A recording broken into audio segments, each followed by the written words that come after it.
Hello and welcome to my channel, or welcome back to my channel. My name is Jørn and I'm a Dutchie, and I want to learn about life and living in Australia by watching YouTube videos about life and living in Australia and learning together with a growing community more and more every day about how it really is in Australia. And I do this because it's way down there, down under, and I'm afraid of flying. So it will be not for soon that I really can visit Australia, but even then I want to know more about how it is in Australia. And so we're going to take a look at a video that came across me and said it starts already with the marking AI. So it's AI. So I checked it if it's only AI, but it's AI voiceover. But the footage seems, as I glance over it, real, not AI generated. So if it's true, then I will cut it, but I don't think it is. And it is a video about the machine that built Sydney Opera House impossible roof. I'm talking about the age 1959 till 1973. So yeah, the roof of the Opera House of Sydney is, of course, world famous. And this is a video about how it's being built. And yeah, let's take a look at it.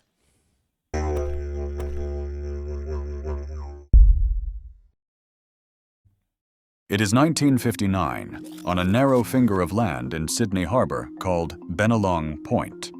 A slab of hollow concrete weighing 10 tons is swinging from a single cable high above the water, and the only thing that will hold a roof like it in the sky is a steel arch worked out by hand by a man named Joe Bertoni. Bertoni is a former soldier who was captured twice by the Germans and who escaped a death Okay, twice. What meant he's escaped at least once. camp to get here. And for months, he has filled notebook after notebook with more than 30,000 equations, every one of them done in pencil, because if a single figure is wrong by more than half of 1 inch, the white shells of the Sydney Opera House will never meet in the air. They will come down, and the men working beneath them will have nowhere to run. This is the story of the machine that built the Sydney Opera House. The shells were the problem. From the moment the design was chosen, no engineer on Earth knew how to build them, and the man who Okay. So somebody thought it up. Oh, looks nice. So we make it like a shell. It's on the coastline. So yeah. A good idea. Looks good. Let's do this. Yeah, but how? who had drawn them had never put We cross that bridge when we get there. up anything close to this size.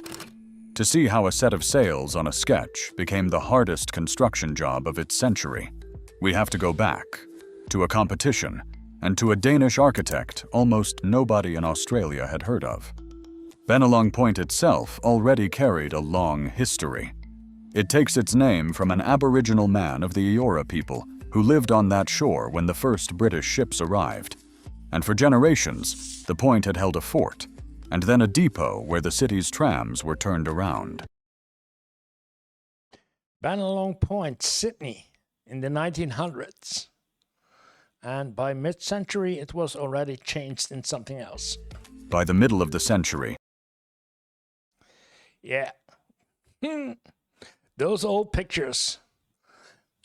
So this is then the point with, so this was a former, in the 1900s, a fortress. So then it became a port. And now on this place, instead of, I don't know what this is, if this is a loads and, forgot a word, yep. Or it's something else, yeah. Sydney Warehouse, I have to think about the name. If this is a warehouse, had decided it wanted something grander there.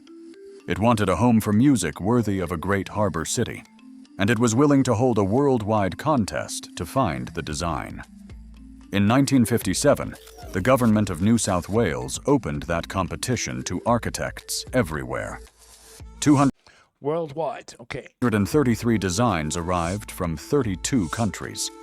One of them, entry number 218, was a loose set of drawings that barely explained how. Okay. A lot of circles going on here. The building would even stand up, and early in the judging, it had already been set aside in the pile of rejects. Then the fourth judge arrived. Eero Saarinen was a celebrated architect in his own right, and when he went back through the discarded entries, he pulled number 218 out and told the others they had almost thrown away the winner. The story is told so often now that it carries the shine of a legend, and at least one account says another judge admired the design first. But the outcome is not in doubt. The commission went to a 38-year-old Dane named Jørn Utzon, a man who had designed mostly houses and who had sketched a roof that looked like sails or shells or the wings of a bird, and that no one yet knew how to turn into concrete. For Utzon, into concrete. Okay, I did not know this. Learning about how the roof of the, I thought it was some kind of, a plastic, a PVC, a aluminium, but into concrete in those days. Winning was the achievement of a lifetime, and it uprooted his whole world. He moved his young family from Denmark to the other side of the planet to see the building through, trusting that the details he had left unresolved on paper could be solved once the work began. What he had promised, though, was something that had never been built. A drawing can float on the page for as long as it likes, but concrete has to answer to gravity. And somewhere between the beautiful sketch and the harbor front, the laws of physics. It's those. Newton did know what he's talking about. one was going to have to make those sails obey the laws of physics. Utzon needed an engineer who could do the impossible, and he found one in a firm led by Ove Arup, a British engineer of Danish heritage who loved architecture almost as much as he loved mathematics. Arup put his best people onto the shells. Among them was a mathematician named Ronald Jenkins, who led the first attempts to calculate the curves, a young engineer named Jack Zunz, and a little later, a brilliant designer named Peter Rice, who would go on to help build the Pompidou Center in Paris and the Glass Pyramid at the Louvre. Oh, okay. These were some of the finest structural minds alive. For the next several years, these were the men who tried to make Utzon's sails stand up. And for the next several years, they failed. That refusal of the shells to stand is the heart of this whole story. So if this is the kind of history you want more of, where the machines matter as much as the monument, subscribe and stay with us, because the trouble here was only beginning. The trouble was that the building had already begun. A premier named Joe Cahill had championed the Opera House. Premier of New South Wales? Already begun. A premier named Joe Cahill, Premier of the New South Wales, had championed the Opera House, and he understood something about politics. He knew that if the project stayed on paper while the engineers argued, it would never be built at all.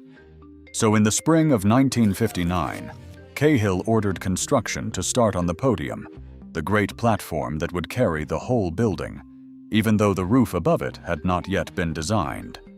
He wanted the work too far along to cancel. 7 months later, he was dead, and from what— Oh, okay. Yeah.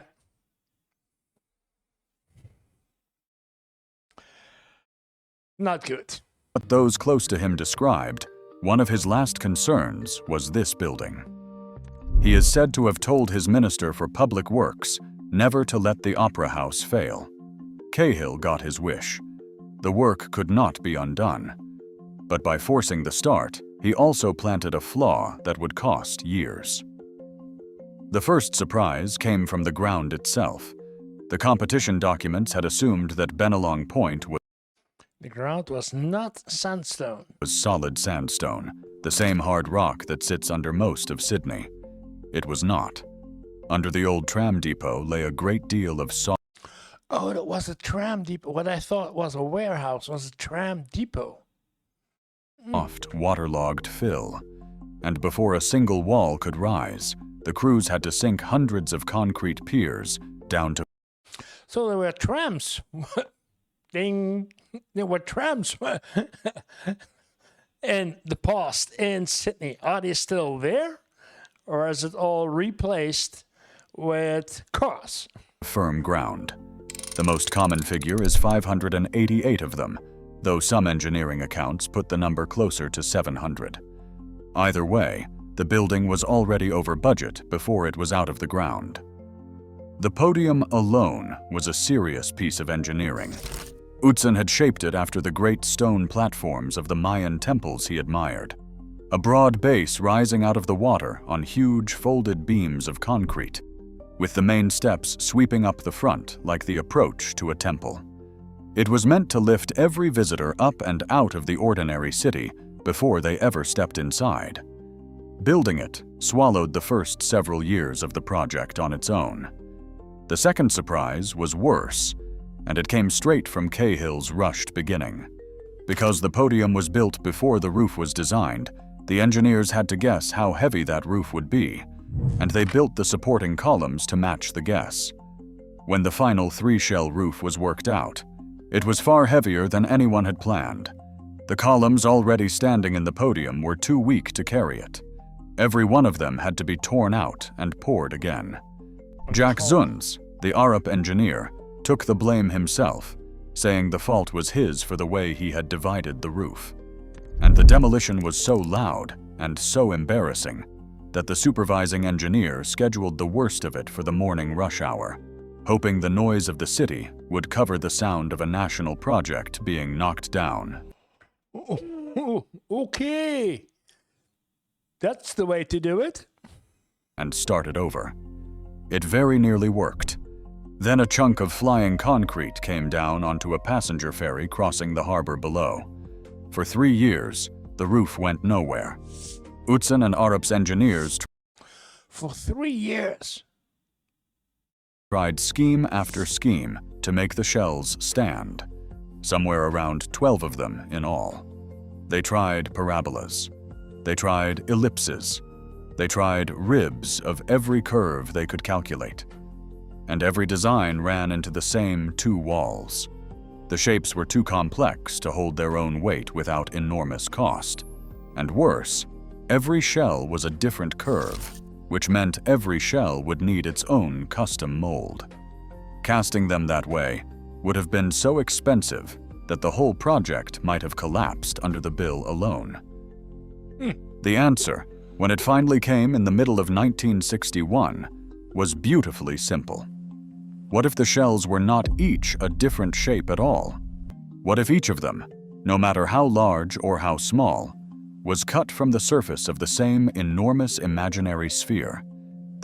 Yeah, a triangle, like it's used in many 3D designs. Same single curve repeated again and again. If that were true, then the curve of every rib would be identical, and the same molds could be used over and over.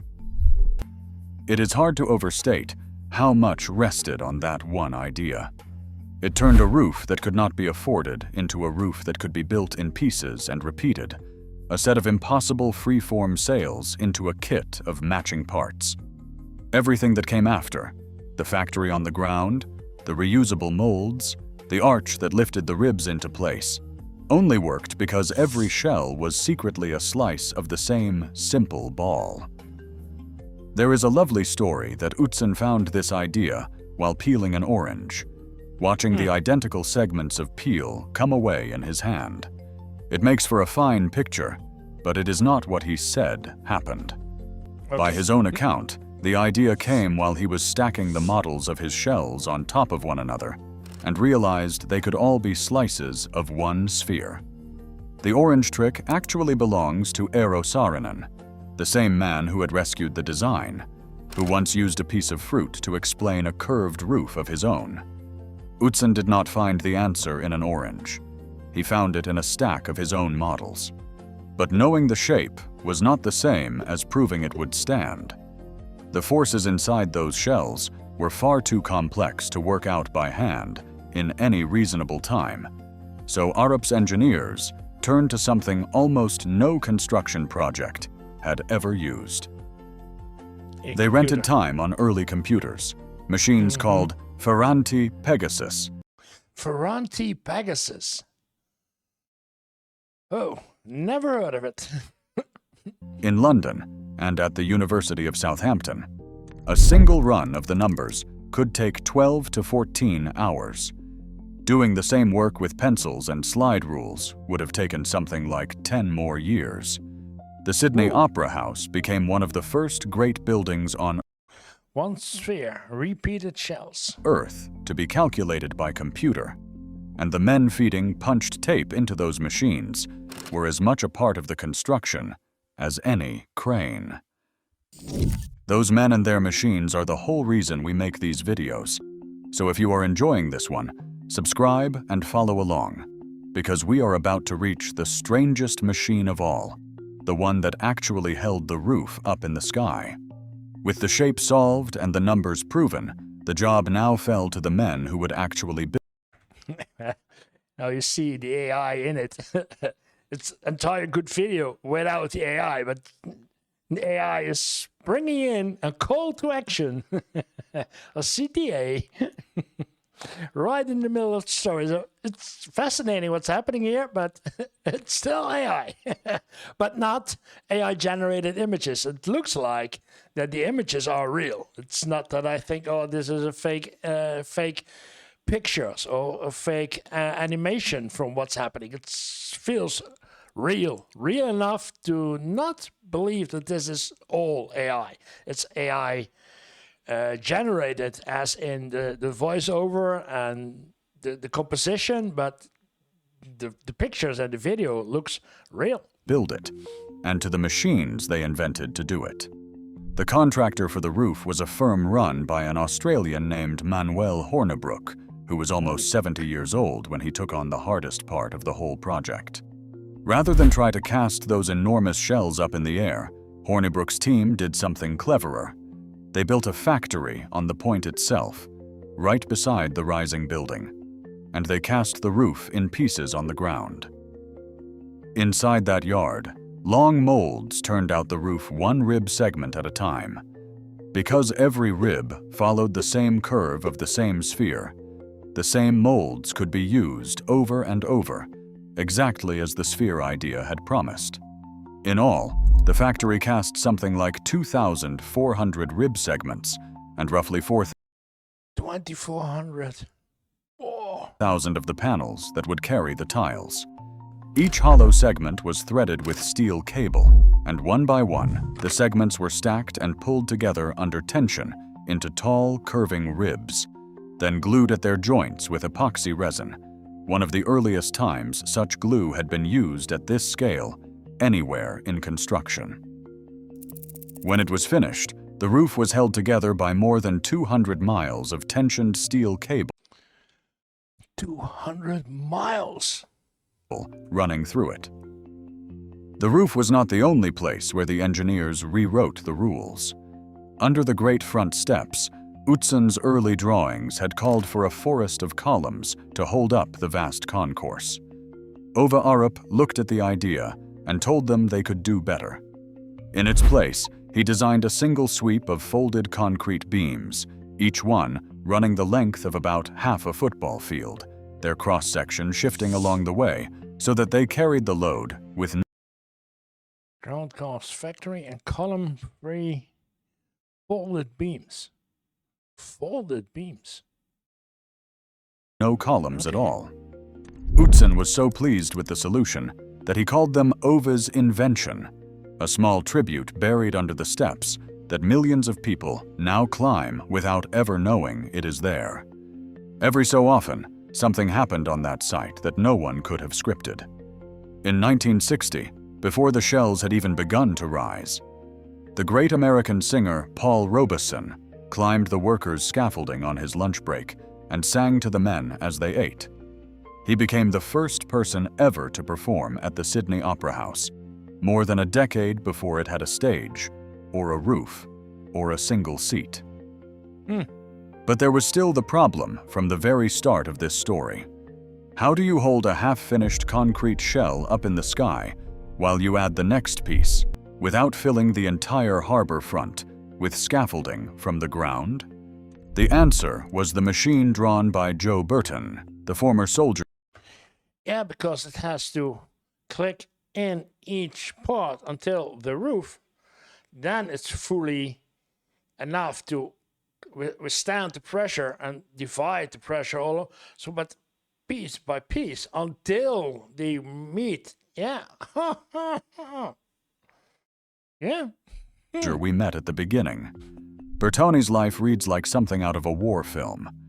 He was born on the island of Corsica, trained as a naval engineer, and during the Second World War, he worked in secret against the Germans until he was caught. He was captured twice, and twice he escaped. One of those escapes from a camp meant to kill him, and he came out of the war decorated for bravery long before he ever reached Australia. What Bertoni designed for the Opera House was a giant adjustable steel arch, a telescopic truss that could be bolted onto the shells already standing, and then moved and reset to cradle each new rib exactly where it needed to go, while it was lifted and tensioned into place. The arch carried the weight, so the ground did not have to. And because there was no computer on the site to check his work as he drew it, Yeah, nowadays, computer, GPS coordinates. In those days, no, using your brain. Bertoni did the mathematics by hand, more than 30,000 equations, accurate to within half of 1 inch. When his figures were finally run through the only computer in Australia large enough to hold them, the people who tell this story say that not a single error was found. Lifting those segments up onto the arch took cranes unlike anything the country had seen. 3 tower cranes were built in France especially for this job, each one so strong it was described at the time as among the most powerful in the world, and they ran on special steel tracks laid along the site. It was one of the first times tower cranes of this kind had been used in Australia at all. Segment by segment, 10 tons at a time, the cranes fed the ribs onto Bertoni's arch. It was slow, patient, dangerous work. Each rib was raised and locked and tensioned before the next could follow, and then the arch was unbolted and shifted along to catch the one after it. Rib by rib, the 2 halves of each shell reached higher, leaning in over the harbor, the tallest of them climbing more than 150 feet above the podium, until the day the final segments were set at the very top and the 2 sides finally touched. The sails that had lived only on a sketch for the better part of a decade were standing in the sky.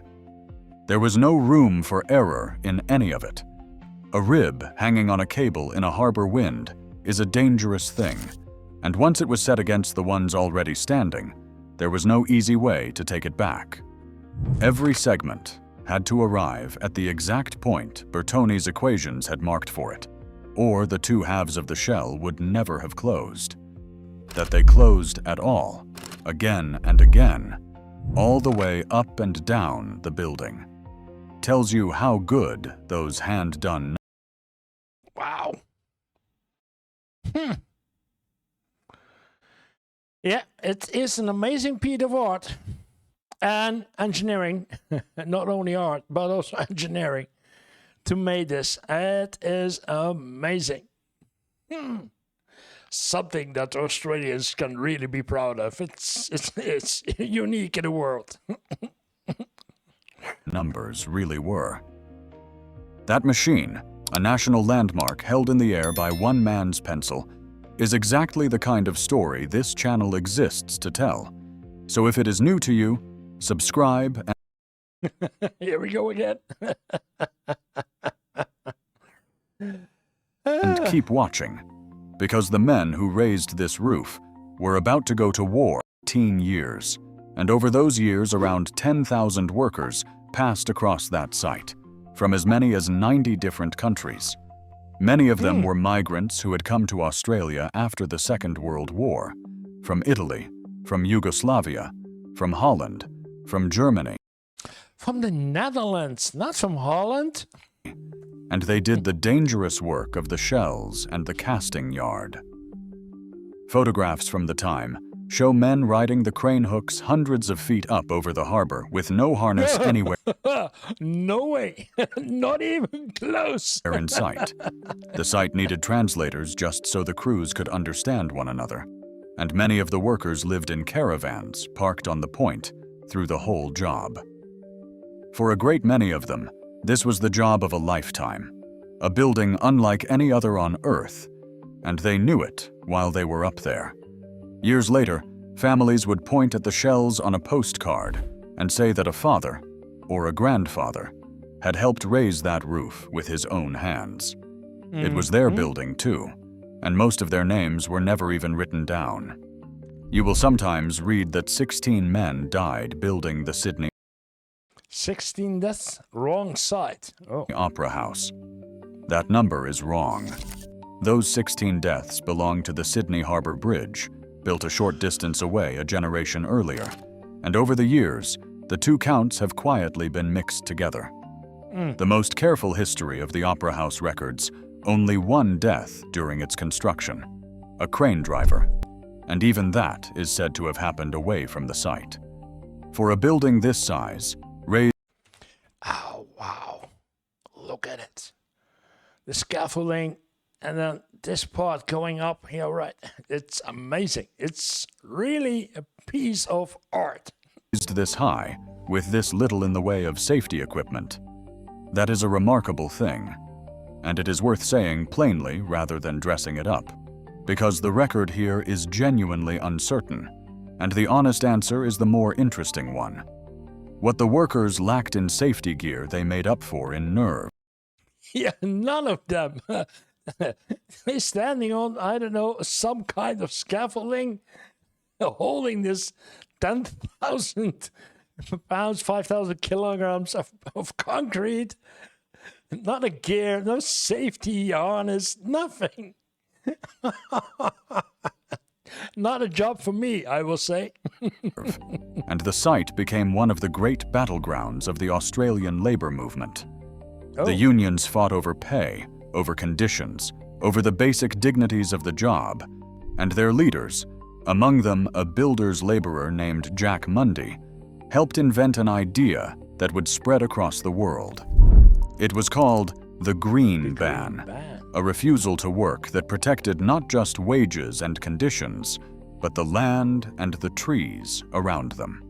In 1972, on the part of the project that built the great 72. It was not before my time, it was in my time, but I was 2. mechanical stages, the workers threw the managers off the job and simply ran it themselves for weeks, a famous action known as the work-in, and they came out of it with a shorter working week and the right to elect their own foreman. You will sometimes see it claimed that the site Opera House dispute suffered 350 separate stoppages in a single year, so we will not repeat it as fact. What is well recorded is that in the worst stretches, 2 or 3 strikes in a single day were not unusual. While the crews fought below, the roof was finally closing over the harbor, and the shells that no one had known how to build were nearly complete. The impossible part of the Opera House was almost done. And it was at exactly this moment, with the hardest engineering the vision turns against him behind them, that the whole project turned against the man who had imagined it. In 1965, the government of New South Wales changed hands.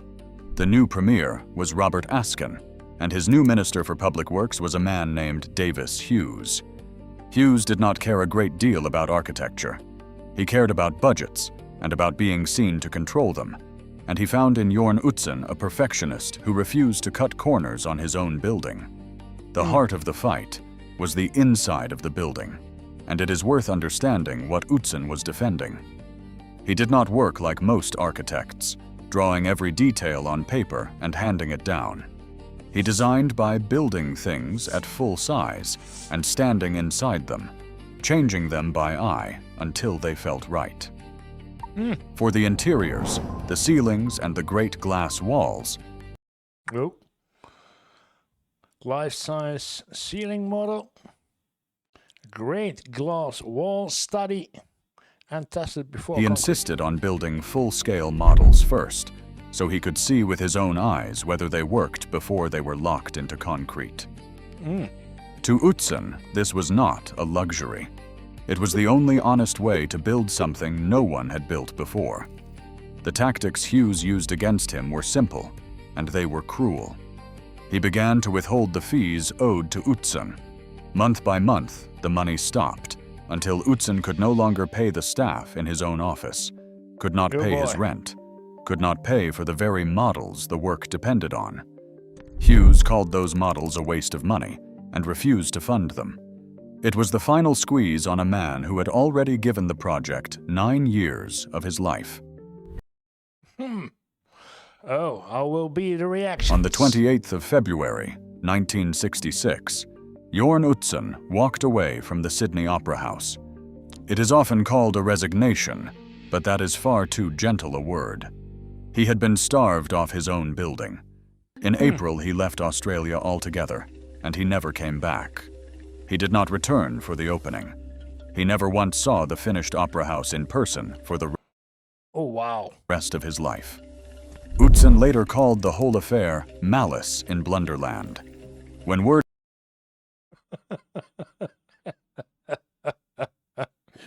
got out, the anger was immediate. Architects marched in the streets of Sydney demanding that Utzon be brought back. Among the protesters were some of the most respected names in the country, including the architect Harry Seidler and the writer Patrick White, who would later win the Nobel Prize in Literature. The government did not move an inch. They did not budge. Utzon was gone, and the building he had fought for stood less than half finished on the inside, waiting for someone else to complete it.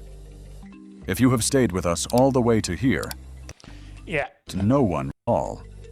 Taking that someone was a young Australian architect named Peter Hall. Taking the job made him, in the eyes of many of his colleagues, a traitor, the man who profited from Utzon's downfall, and it was a shadow he would never fully outrun. What Hall found when he opened Utzon's files made the task even harder. There were sketches, and there were ideas, but there were almost no finished working drawings for the interiors, and thousands of pages of Utzon's most recent thinking had been locked away and would not surface for years. Yeah, it was his work, his intelligent property rights, so... Hall had to design much of the inside of the opera house, almost from nothing.